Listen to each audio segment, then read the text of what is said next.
Shedeur Sanders looked every bit the frustrated rookie the moment the camera found him on the Cleveland sideline, headset on, jaw tight, eyes downcast, as Dillon Gabriel jogged onto the field in relief of Joe Flacco. The image was small and fleeting, but it landed in a media ecosystem that has made this quarterback room one of the storylines of the 25 season.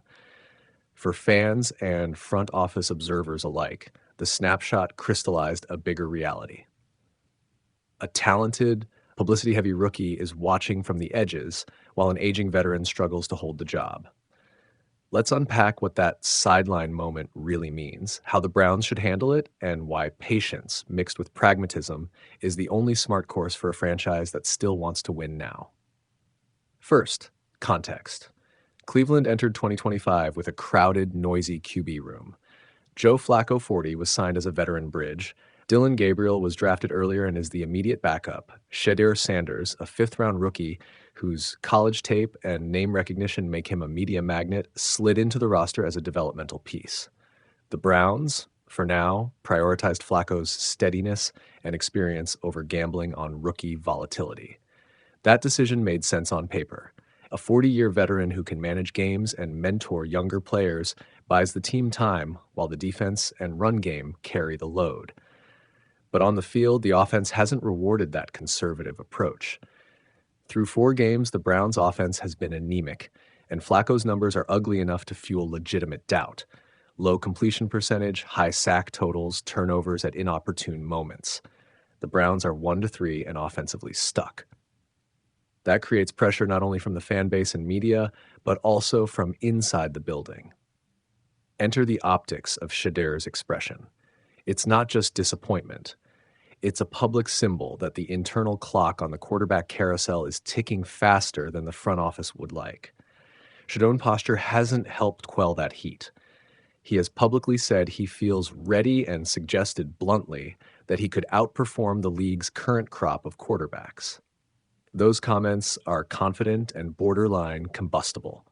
On one hand, every player should state his readiness. On the other, when a rookie loudly critiques teammates or the league, it can be read as a destabilizer. Coaches balance that edge all the time. They want competitive fire, not locker room friction. So, what should the Browns do? There are 3 interlocking priorities: protect team culture, optimize the on-field product, and manage future roster construction. 1. Protect culture, but don't stifle competition. Kevin Stefanski's messaging that everyone's working hard is correct, but quiet platitudes won't settle the room. The coaching staff needs to create a transparent, merit-based pathway for playing time. That means clear criteria. What does a QB need to show in practice, meetings, and into-game reps to earn a start? Those markers should be communicated privately to players and publicly to the fan base as needed. If Sanders is pushing, let him push within a structure. Public scolding risks turning a high-value developmental asset into a clubhouse distraction. 2. Optimize the offense for the current roster. The reality is simple. Unless a change is made, Flacco remains the starter. So the offense should be tailored to maximize the current strengths while minimizing obvious weaknesses.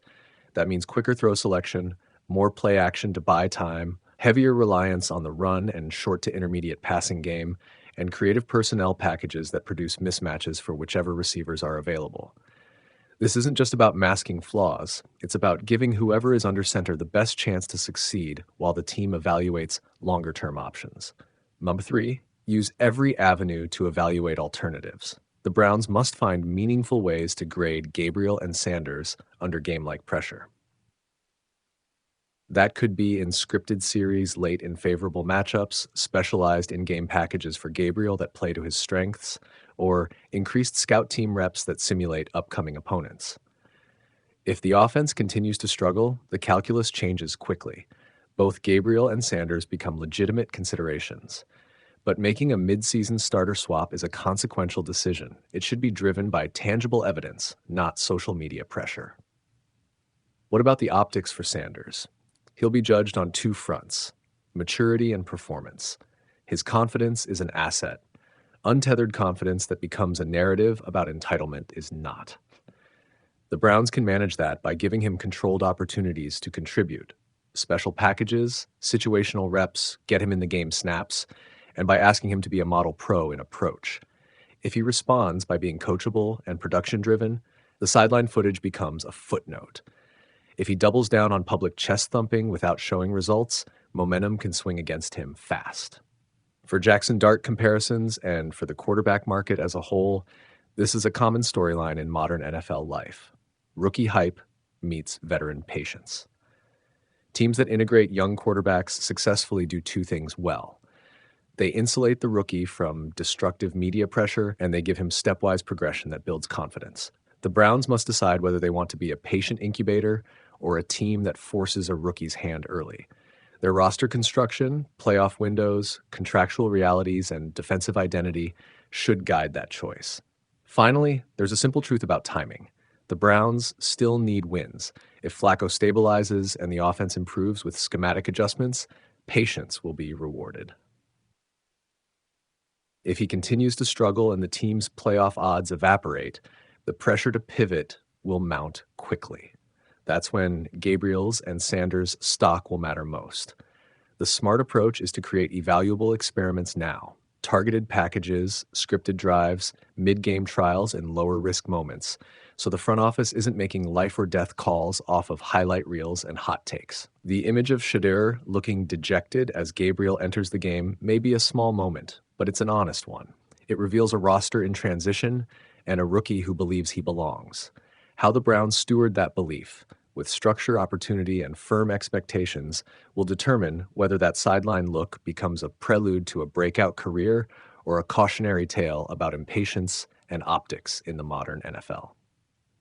Here's a clean, direct write-up you can use in American English and about a 3-minute read with all timelines, notes removed, just the content you wanted. Shedeur Sanders caught reacting as Dillon Gabriel replaces Joe Flacco, fueling calls for change in Cleveland. Cleveland's quarterback drama quietly boiled over on Sunday, and a single television clip has refocused the debate about the Browns' depth chart. With roughly 5 minutes left in a blowout loss to the Detroit Lions, coach Kevin Stefanski summoned rookie Dillon Gabriel to relieve starter Joe Flacco. Cameras cut to Shedeur Sanders on the sideline, headset on, expression flat, clearly not thrilled. The short clip immediately ignited social media, where fans and pundits used Sanders' visible disappointment to amplify calls for him to get a real opportunity. What the footage captured is simple but telling. Sanders, the highly touted Colorado transfer and a high-profile draft pick, is currently the Browns' emergency quarterback on game days, in uniform but officially inactive unless both Flacco and Gabriel are unable to play. That arrangement means fans who want to see Sanders start this season are still waiting. The sideline reaction reinforced a sense among many supporters that Cleveland is sitting on an asset they aren't letting use. Sanders has not been silent about his readiness.